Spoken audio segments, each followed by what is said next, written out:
Bonjour, je vous retrouve aujourd'hui pour une nouvelle vidéo pour Shoe & Flower. Alors aujourd'hui, on va faire une page mix média ici un peu particulière puisqu'elle va être assez texturée, hein. On va vraiment travailler dans la matière. Donc ça, c'est un style de... Coucou! C'est un style artistique qui est un peu particulier. Si vous aimez la douceur de l'aquarelle, on est vraiment très éloigné ici. Je vous montre la petite photo en incrustation, c'est ma photo d'inspiration. Quand j'ai regardé un petit peu, j'ai fait des recherches sur les années 70, sur Woodstock, le Peace and Love, et je suis tombée sur cette affiche. Et elle m'a inspiré cette page-là, cette page de mix média. Donc je vais m'inspirer très fortement de la composition, cette foule assise par terre avec le sigle Peace and Love en fait à l'horizon. Et voilà, donc c'est un peu mon point de départ à l'inspiration. Là, je vous montre un petit peu les planches de tampons que j'ai sélectionnées. Donc, je travaille ici qu'avec la collection Peace and Love. Donc, j'ai plusieurs planches de tampons. J'ai aussi sélectionné des pochoirs. Et puis là, je me sers de la planche texture, donc de la collection Peace and Love. Et en fait, je vais m'en faire des papiers imprimés pour pouvoir ensuite les déchirer et les coller sur ma page de mix média. Donc cette planche-là, elle est super pratique pour se faire des marques. Alors moi là, j'y vais à fond dans le contraste puisque je tamponne en noir sur un papier vieilli au thé ici. Donc c'est une feuille de papier toute simple, petit carreau, qui était blanche et que j'ai mise à tremper en fait dans un thé bien infusé. J'ai même dû mettre les sachets de thé dedans d'ailleurs. Je me suis servi d'un plat qui va dans le four pour remettre mes feuilles. Et je les laisse là une petite heure, pas besoin de laisser ça non plus trop longtemps. Et ensuite, je les fais sécher. Et puis voilà, elles sont légèrement teintées. Quand on les teinte au café, c'est un peu plus prononcé. Après, ça dépend aussi bien sûr de l'intensité, si c'est un café corsé ou si c'est un café déjà très dilué. Et donc là, je me sers de cette planche de tampon et je viens faire des marques, tout simplement. Avec chacun des tampons. Donc, il y a un tampon avec des ronds qui est super pratique parce que du coup, c'est un tampon qui représente deux lignes de trois ronds, je crois, ou de 4, je sais plus. Et en fait, on peut le répéter comme ça à l'infini et on peut se faire des pages entières de ronds comme ça. Donc, peu importe la couleur que vous prenez, vous pouvez les embosser aussi, ça peut être super sympa. Voilà, donc ça c'est un peu le point de départ. Et puis, donc là je travaille sur un papier Rosa Spina, c'est la version ivoire. Donc vous avez deux versions, hein, je vous l'ai déjà expliqué. Vous avez une version blanche et une version ivoire. Ici c'est la version ivoire, donc elle est un peu beige. Et c'est le grammage le moins fort, donc ça doit faire 210 je crois ou 220. Et je commence par salir un petit peu mon papier. Donc, vous allez voir, là, je fais plein de couches, plein d'étapes. Enfin, j'ajuste.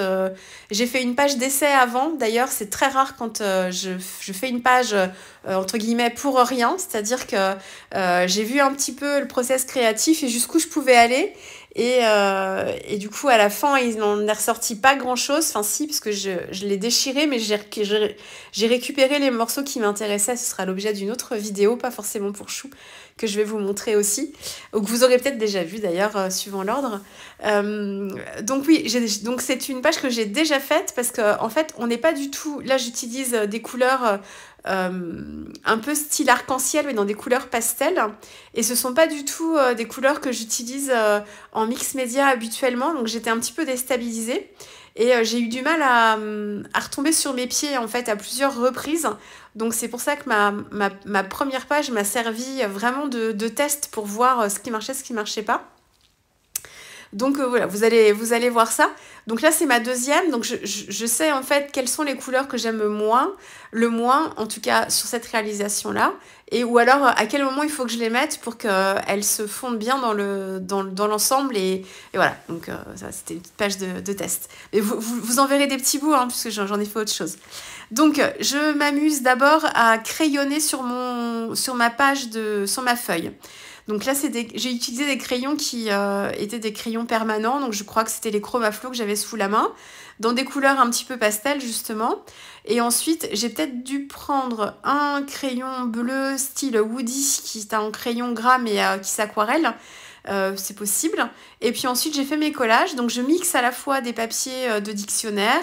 Je mixe les papiers que j'ai texturés avec les tampons choux.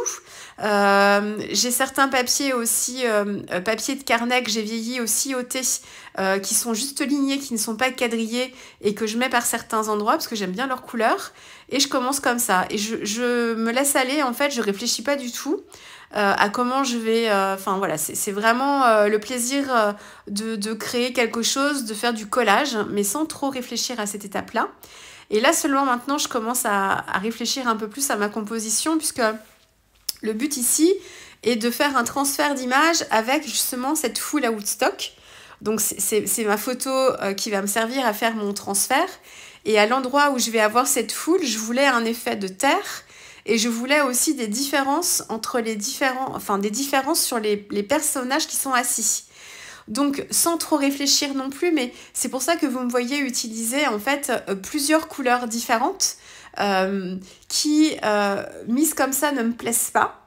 Par contre, une fois que mon transfert va être fait dessus, vous allez voir, c'est comme si en fait les personnages étaient en noir et blanc, étaient habillés avec de la couleur. Parce que j'ai des touches de bleu, des touches de rose, un peu de vieux rose, j'ai des touches d'ocre aussi, j'ai du burnt sienne, enfin de la terre de sienne brûlée, terre d'ombre brûlée, pardon, je me mélange les noms. J'ai un peu de vert aussi, enfin voilà. Donc c'est une étape ici qui est assez compliquée pour moi puisqu'elle me plaît pas spécialement, là, telle quelle. Enfin surtout le bas, le haut encore, ça va. Parce que ce sont pas mes couleurs, hein, tout simplement. Enfin du moins l'association de couleurs. Après le rose, le beige, je l'utilise, mais la terre d'ombre brûlée par exemple, quand elle est assez étirée, en fait ça me fait une couleur que j'aime beaucoup moins. Et j'ai eu du mal à dépasser cette étape-là. Mais je savais qu'après, pour pouvoir rendre un peu plus vivant mon transfert, elle était nécessaire. Donc je la laisse comme ça pour le bas. Et puis je m'attaque plutôt à la partie haute qui correspondra un peu à mon ciel. Donc c'est pour ça qu'on est plus dans des bleutés. J'ai utilisé ici mon pochoir préféré de la collection, c'est ce pochoir avec les arcs-en-ciel.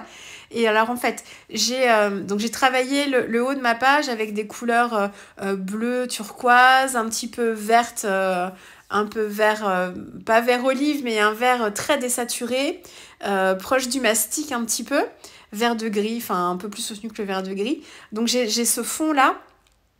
Et je viens en fait faire des petits arcs de cercle avec mon turquoise que j'utilise ici avec donc, le pochoir et une petite mousse cut and dry. Donc ça me donne un petit peu de texture dans le fond, mais c'est très léger, hein, c'est pas forcément ça s'impose pas du tout, hein, c'est vraiment en une sorte de transparence sur le fond. Et là, je suis en train de voir mon transfert, donc j'ai déchiré la partie de la photo. Donc ici, c'est la photo d'inspiration, que vous avez vue au tout début de la vidéo, que je vous ai incrustée. C'est celle-ci que j'ai imprimée en noir et blanc. Enfin, je l'ai imprimée en effet miroir parce que je vais la transférer, donc elle va se retrouver à l'envers. Donc pour avoir ma foule, parce que la photo a un sens, en fait, les personnes regardent en fait dans une certaine direction, ils regardent pas tout droit face à l'horizon, ils sont légèrement en diagonale. Donc pour que ce soit dans la diagonale que je voulais, je l'ai imprimé en effet miroir. Et ensuite, donc j'ai déchiré tout autour et je la transfère. Donc j'utilise du gel médium, c'est la version de Liquitex étiquette rouge, c'est du gel médium mat. Je viens recouvrir en fait généreusement, mais il ne faut pas qu'il y en ait non plus une épaisseur trop importante, puisque en fait vous allez prendre le risque de mettre du gel médium quand vous allez chasser un petit peu l'excédent de gel. Si vous en mettez trop, vous allez en avoir plein. Alors le mieux c'est d'essuyer en fait sa spatule ou sa petite carte de fidélité rigide, c'est de l'essuyer en fait à part avant de revenir racler, parce que si vous mettez du gel médium sur le dessus de votre transfert, ça va l'imperméabiliser comme si vous avez mis de la colle et vous ne pourrez pas enlever la pellicule de papier. Donc c'est super important de ne pas mettre de gel médium sur le dessus de votre transfert. Et quelquefois, on a l'impression qu'on n'en a pas mis, qu'on a fait attention, et en fait, il y en a quand même. Donc, il y a des parties, en fait, qui pourront pas bien se transférer parce que vous allez conserver le papier blanc, en fait, dessus, et vous pourrez pas l'enlever. Donc, voilà. Et après, c'est vraiment... Le secret, c'est de bien chasser, en fait, de bien mettre du gel médium déjà sur votre image. Vous pouvez en mettre aussi un petit peu sur le fond de page, là où vous allez faire votre transfert. Vous augmentez les chances de l'encollage. Et puis ensuite, bien racler pour que déjà enlever l'excédent de colle et aussi pour faire adhérer, si vous avez un peu de texture comme moi ici, ça fait adhérer en fait votre papier bien dans les aspérités en fait de votre relief si vous en avez mis. Et puis ensuite, il faut attendre que votre colle est complètement séché. Donc, le mieux, c'est de laisser sécher naturellement et d'oublier votre page pendant plusieurs heures, voire une nuit entière. Vous la reprenez le lendemain. Et là, vous serez sûr que tout sera bien sec. Autrement, vous faites comme moi, vous utilisez le heat gun, mais le heat gun, c'est prendre le risque déjà de ne pas savoir à quel moment votre transfert sera vraiment sec, puisque on l'estime, mais on ne peut pas forcément être sûr à 100%. Et puis, c'est prendre le risque aussi de faire réagir votre gel médium si vous chauffez trop longtemps au même endroit. Vous allez le faire cloquer, un petit peu comme le gesso, comme l'acrylique. Et du coup, ça va enlever, en fait, ça va avoir l'effet inverse, ça va pas coller, mais ça va le décoller à l'inverse. Donc le heat gun, c'est plus particulier à utiliser. Moi, j'utilise que ça parce que ça me permet de pouvoir travailler d'une traite. Mais le mieux quand même, c'est de laisser sécher. Si vous voulez vraiment être sûr, si vous voulez mettre toutes les chances de votre côté, si vous n'en avez jamais fait, je vous conseille vraiment, vraiment de ne pas utiliser le heat gun et de reprendre votre travail que le lendemain pour être bien sûr que ce soit sec. Autrement, vous ne saurez pas si c'est vous, votre geste, ou si c'est juste le transfert qui n'avait pas eu le temps de bien sécher. Donc une fois que j'ai fait le transfert, je vais pas vous réexpliquer, hein, je vous en ai beaucoup parlé. Il faudrait reprendre mes vidéos sur l'été ou sur le mois. J'en fais depuis le mois de mai, donc j'en ai fait plein. Et vous voyez en fait ce que ça donne, mon effet de couleur en fait sur mon fond de page.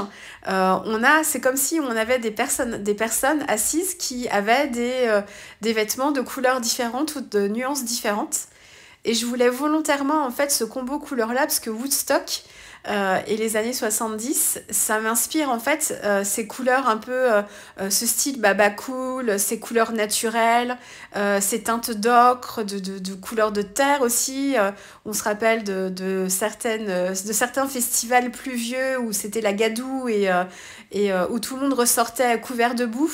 Et en fait, c'est l'image, c'est mon inspiration quand je fais cette page. Donc, c'est volontairement que je choisis ces couleurs-là, même si elles ne sont pas forcément dans mon univers créatif quand elles sont utilisées ensemble. Séparément, oui, mais pas forcément ensemble. J'ai utilisé certaines couleurs acryliques Charvin que vous avez en boutique Shoe & Flower, qui sont de très très bonnes acryliques. J'ai utilisé les couleurs du set Peau qui sont justement dans des teintes justement naturelles de chair d'ocre.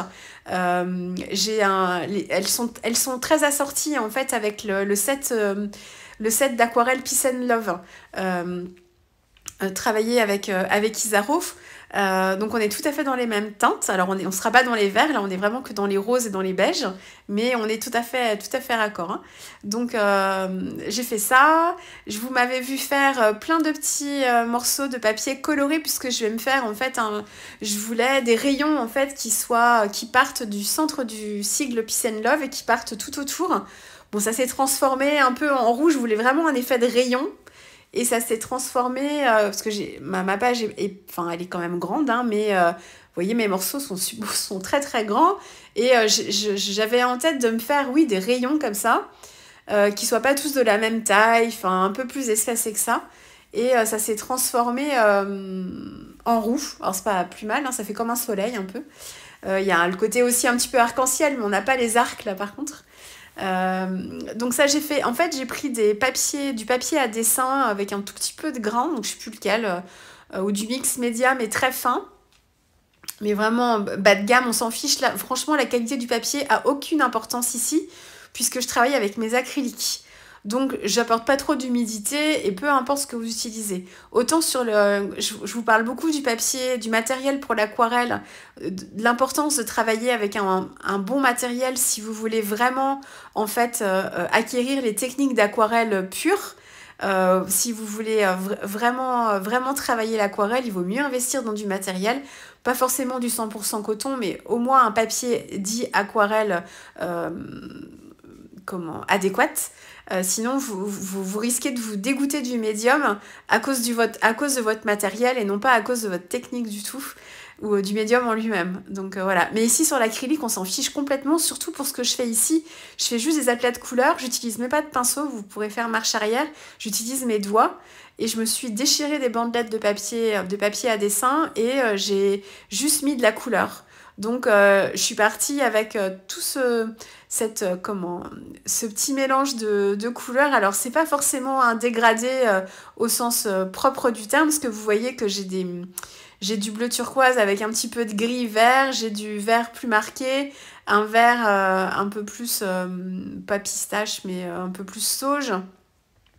Donc voilà, à la limite, le dégradé du rose jusqu'au beige correspond plutôt pas mal, mais de l'autre côté, pas du tout, mais c'est pas grave, hein, je voulais vraiment de la couleur en fait et des couleurs différentes.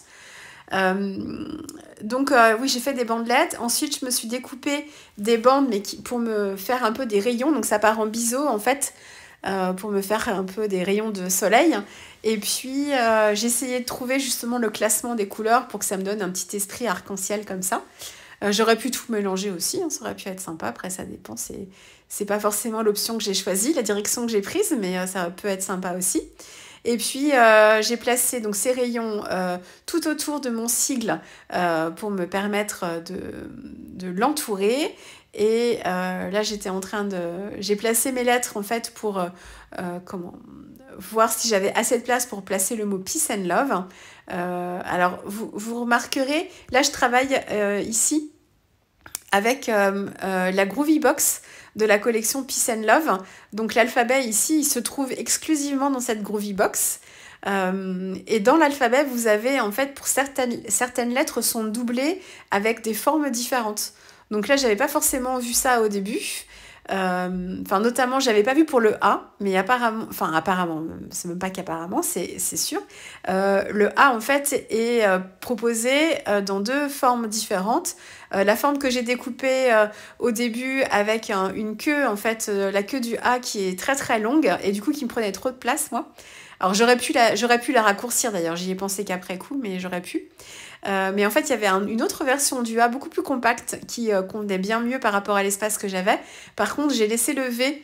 Vous voyez le V sur la partie droite. Là, je l'ai laissé comme ça parce que j'avais la place. Et puis, il est un petit peu incurvé et il vient épouser l'arrondi de mon sigle Peace and Love. Donc, ça se collait bien comme ça. Donc, le Peace and Love, lui, j'ai dû utiliser du Grit Paint pour faire donc le sigle en lui-même. Ici, je travaille avec les aquarelles Gansai Tambi. Alors, le Grit Paint, oui. Je les utilise pour toutes les couleurs qui sont sur ma page. Par contre, toutes les couleurs qui sont du beige jusqu'au rose, voire au marron rouge, sont dans le set d'aquarelle Peace and Love. Moi, ça faisait longtemps que j'avais pas travaillé avec mes Gansai Tambi, donc je les ai reprises. Et puis, elles ont ce côté épais aussi, proche de la gouache, qui m'intéressait pour cette page. On est tellement dans la matière que je voulais vraiment travailler un peu plus cet effet-là. Mais pour la mise en fait, j'utilise pour la mise en couleur et sur du papier aquarelle, mais là, bas de gamme, là, cette fois-ci. Et franchement, les couleurs du set Peace and Love Visaro sont parfaites. Hein, c'est les mêmes tonalités. Hein, donc, voilà, il y a pas de souci. Donc j'ai rajouté le grit pen pour faire le sigle, et puis pour faire l'intérieur en fait j'ai utilisé un petit beige un peu plus soutenu. J'ai peut-être mis une pointe de jaune dedans d'ailleurs s'il n'était pas suffisamment, et j'ai surtout mis des petites paillettes dorées, des aqua bronze de Schmick, pour le côté un petit peu pailleté, mais c'est très léger, j'en ai pas mis beaucoup et j'ai plutôt dilué pas mal ma couleur, donc c'est tout léger. Vous verrez ça sur les photos sûrement de plus près. ou la vidéo. Ensuite, j'ai les petits oiseaux aussi, les petites colombes. Là encore, c'est la symbolique du festival Woodstock. Trouvée aussi sur... alors, c'est déjà une inspiration que je pouvais avoir dans les associations d'idées par rapport à cette thématique. Mais sur ma photo d'inspiration, il y a un petit oiseau aussi qui est sur le côté de l'affiche. Donc du coup, j'en ai mis 3. Ils sont pas encore collés ici, hein. Je vais changer leur place finalement. Et puis, il me restait des petits bouts en fait de papier coloré aux acryliques. Et je trouvais en fait que dans le bas de ma page, ça manquait de texture. Il y avait un truc qui m'allait pas trop. Donc, je me suis dit, tiens, je vais faire du collage et je vais le rajouter en ton sur ton. Et en fait, j'ai fait comme une petite mosaïque. Donc, j'ai repris tous mes morceaux de papier coloré à l'acrylique en fait dans les teintes de beige, rose et vieux rose. Et j'ai fait un petit montage comme ça, donc ça fait un petit collage et ça donne un petit peu de texture, comme s'il y avait de la terre un petit peu dans le bas de page. Et puis j'avais imprimé toute une série de photos de Janis Joplin et dans la première version que j'ai faite, elle était beaucoup plus sérieuse, là elle rigole. Je l'avais détourée celle-ci, mais finalement pas utilisée, parce qu'en fait elle a le bout de son coude qui est coupé sur la photo, et j'avais pas réussi à l'intégrer dans la page d'avant. Et puis ici, je me suis dit, oh, c'est dommage, ça fait un peu froid, en fait, ça manque de vie, même si on a une foule entière, mais une foule statique, en fait, qui regarde quelque chose. Et j'avais envie d'y inclure un personnage phare de cette époque. Donc voilà pourquoi j'ai choisi cet artiste-là. Donc là, c'est juste mon impression faite sur du papier d'imprimante 80 grammes que j'ai découpé, hein, détouré au ciseau, que j'ai recollé. Pardon. Je suis enrhumée. C'est le changement de saison. On caille, c'est la rentrée, quoi. Pardon. J'ai complété avec des petites fleurettes aussi, que j'ai mises en couleur avec les aquarelles Kansai Tambi. Mais je vous le redis, le set Peace and Love, on est dans les mêmes teintes exactement. J'ai rajouté un petit peu de détails sur la photo avec un crayon gel pailleté doré pour faire ses lunettes et puis ses colliers et un peu ses bracelets aussi, je crois. Là, j'essaye de vous montrer l'effet dans la foule avec ces différences de teintes d'acrylique dans le fond. J'ai rajouté un petit peu de gaze de coton en fait pour apporter un peu plus de texture sous le sigle Peace and Love que j'avais déchiré parce que sur l'inspiration photo, il était en fait comme si il représente pour moi il représente un soleil qui se lève ou qui se couche et on voit pas le bas. Et là, moi, mon sigle, je l'avais fait à part. Donc, pour l'intégrer, soit je faisais une incision dans ma page et je l'insérais dedans. C'est ce que j'ai fait dans la page précédente, mais ça apportait pas grand-chose. J'ai préféré le déchirer, je trouvais ça plus sympa. Et puis, du coup, j'ai mis la gaze de coton en dessous, quelques petites colombes, un peu de papier de soie avec des marques au Posca des marques rondes au Posca. Et puis, quelques marques de croix à l'encre de Chine. Et puis, voilà. J'espère que cette page vous aura plu. Donc je vous le redis, hein, si vous aimez l'aquarelle associée aux produits choux, avec toute cette légèreté, effectivement cette page elle n'est pas spécialement pour vous. Là c'est vraiment pour les amateurs et les amatrices de texture, de matière, de mix média. Là on est un peu plus dans le dur ici, mais voilà, c'est aussi une forme artistique voilà, qui peut en intéresser certaines. Voilà pourquoi je vous propose aussi ce genre de choses, parce que c'est quelque chose que je pratique aussi maintenant. Donc c'est pour varier un petit peu les plaisirs, voilà, et même avec les produits choux, vous voyez. Je vous laisse avec la dernière photo et puis nous on se retrouve très vite avec une prochaine vidéo. Au revoir.